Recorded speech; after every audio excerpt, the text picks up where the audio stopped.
It's the first week of May here in beautiful southern Indiana, a great time to be alive. And I wanted to bring you here today because this is the place where I first found morel mushrooms, first learned how to find morel mushrooms, and I haven't been here for over a decade. So yeah, let's check it out. Yeah, about 20 years ago, I was on a camping trip with a large group of friends. It rained the whole time, but as the rain got a little lighter, a group of us decided to hike up to this pond using our paper map. And somewhere along the trail on the way up, somebody spotted a morel mushroom at the base of an ash tree. And then someone spotted another one, and then we just kind of all silently broke off on our own and started looking. And every once in a while you hear that, oh, I found one! Oh, there's some over here! It was pretty fun, magical experience. And what was burned into my mind in that hour and a half of morel mushroom hunting was the bark of the white ash tree and the oppositely branched branches and the ball-shaped flower clusters. And from then on, I would come back here every year, sometimes multiple times a year. Often mistimed it, I got lost at first, but then I got better and better. And eventually, most times I came out here, I would find lots of morel mushrooms, which I enjoyed very much. But then a little over 10 years ago, the emerald ash borer came through and wiped out all the ash trees. And that made me quite sad, as my morel spot was destroyed, and not just my morel spot, all the spots like it. So I was kind of dejected for a while, didn't come back here, didn't really look for morel mushrooms that much. But then I had the realization, wait a second, there's still people finding morels. There's other ways to find morels. And so then I got back into it, learned about the elm trees, how to identify them, and also learned how to find them in the floodplains with the sycamores and the elms down there. And at the end of the morel season every year, I would get kind of sad again and be like, oh man, we gotta wait 11 more months for morel season to start again.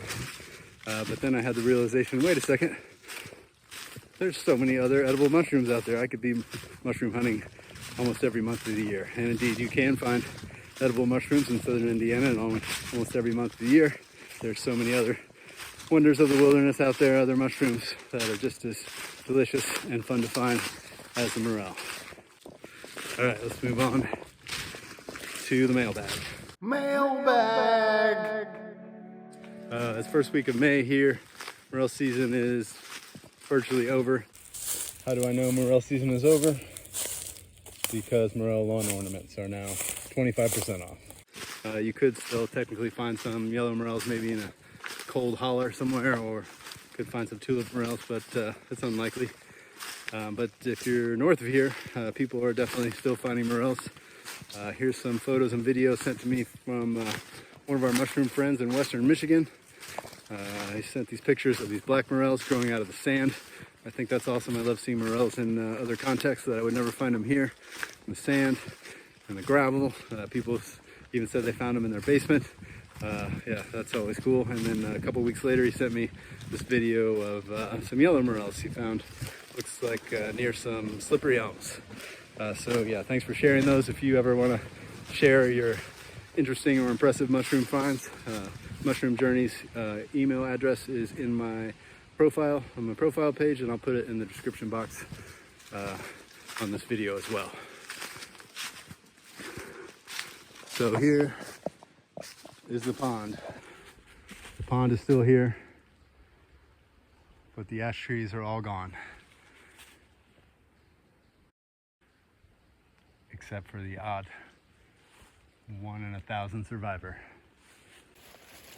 So here's a fairly big, healthy ash tree. There are a few out there that seem to be doing just fine, so that is encouraging. And another reason for encouragement is just how many young ash trees there are everywhere, especially in disturbed areas. Right now, 30 years later, the ash borer is invading the Pacific Northwest and devastating the Oregon ash trees, which line the rivers there, just completely devastating that type of ecosystem, which is sad and tough to deal with. But the ash trees, they'll come back. They've been around for 65 million years. They may not come back in our lifetimes, but we can help them recover. If you do find a big healthy ash tree, you can upload it onto iNaturalist with a location that will help out the scientific community track the devastation of the ash trees and the recovery.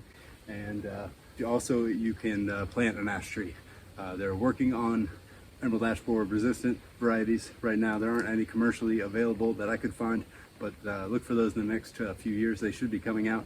And if you do find a nice healthy ash tree, you can collect the seeds and plant those for yourself or give them to other people to plant to help the recovery. So yeah, all is not lost. There is hope for the ash trees. Speaking of iNaturalist, that's a great site to help you identify all types of species, including mushrooms. It's where people upload their observations of different species. They'll put pictures and a location, and those will be compiled into a map of where in the world you can find that species, and also a timeline of what time of year most observations occurred.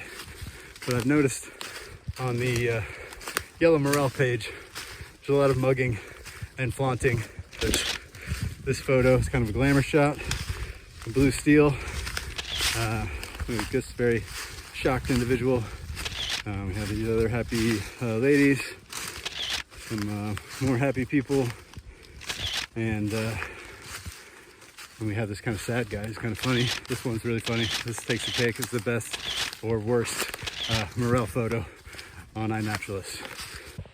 So yeah, personally I didn't have the greatest morel season ever, mostly due to flooding. We don't have any natural lakes here in southern Indiana. We have reservoirs, which are great for recreation and as sources of drinking water, but their primary purpose is for flood control. So when we get a crap load of rain, they do not let it out of the reservoirs so as to prevent flooding down the Ohio Valley and the Mississippi Valley. So if it wasn't for my one big dead elm tree, I probably would have only found like 10 or 12 morel mushrooms. So thank God for that elm tree. It did have a second flush about a week and a half ago. So I've got some footage of that. Let's check that out. Let's check on our downed elm tree and see if there was another fruiting of morel mushrooms.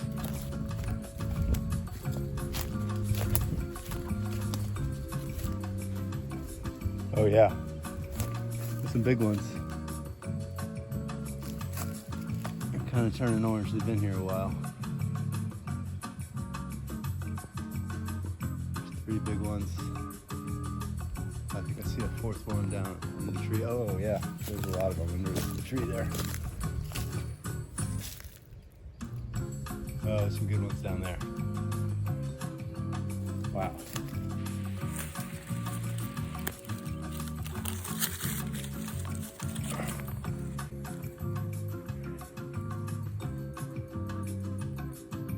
Nice and big.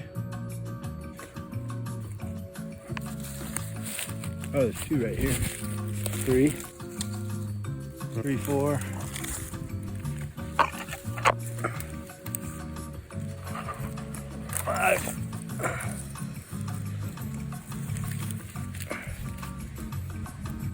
Very nice. So there's 4 more. One there. One there. One hiding and one toppled over up there. And 11.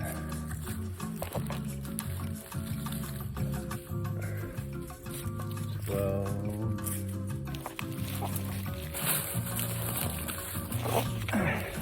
13, that's a nice long skinny one.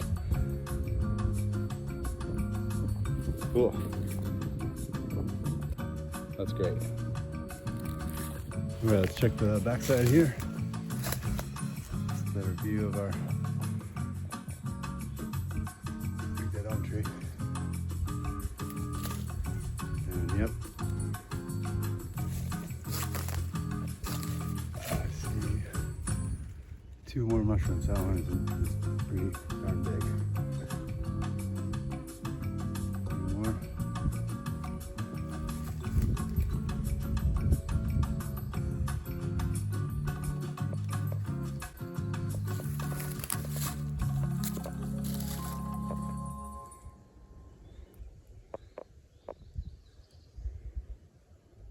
$17 or so. A good reminder to revisit any dying tree where you find morel mushrooms after the next rainfall, there might be a whole nother flush of mushrooms. All right, let's move on to the next thing. In mushroom hunting, I guess it's okay to feel disappointed if you didn't find that mushroom you were looking for, or as many as last year. But don't be discouraged. Don't give it all up as I did for a time so many years ago. Just keep going out there. It's a fun place to be, and there is a wealth of other mushrooms besides morels that you can find. So yeah, there's a big standing dead ash tree. You can see the galleries of the ash borer. That's how they kill the tree. They have D-shaped exit holes, which is unique to the ash borer. There's another one down here. A big dead ash tree.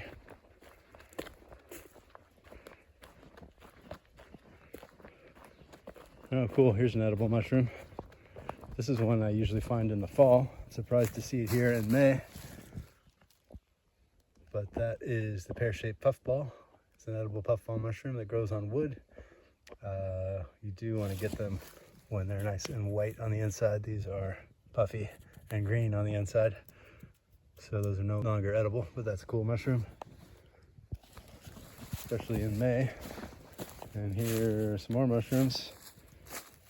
Have some deer shield mushrooms. This is another edible fungus. Slightly pink underneath. The gills are free, meaning there's a gap between the gills and the stem.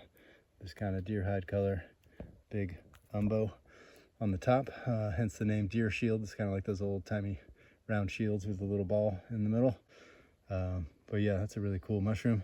I don't recommend eating cap and stem mushrooms for beginners. There is an amanita mushroom that looks very similar to this that can deceive you.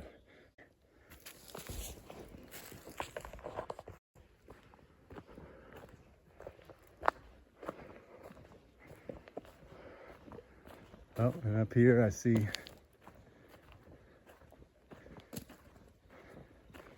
my favorite mushroom, the oyster mushroom. Wow, look at that flush of oyster mushrooms. It's beautiful.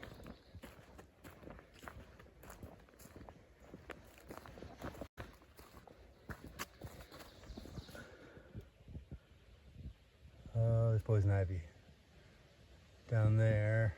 So I won't be grabbing those bottom ones, but I'm going to take these ones. Well, I hope you enjoyed that.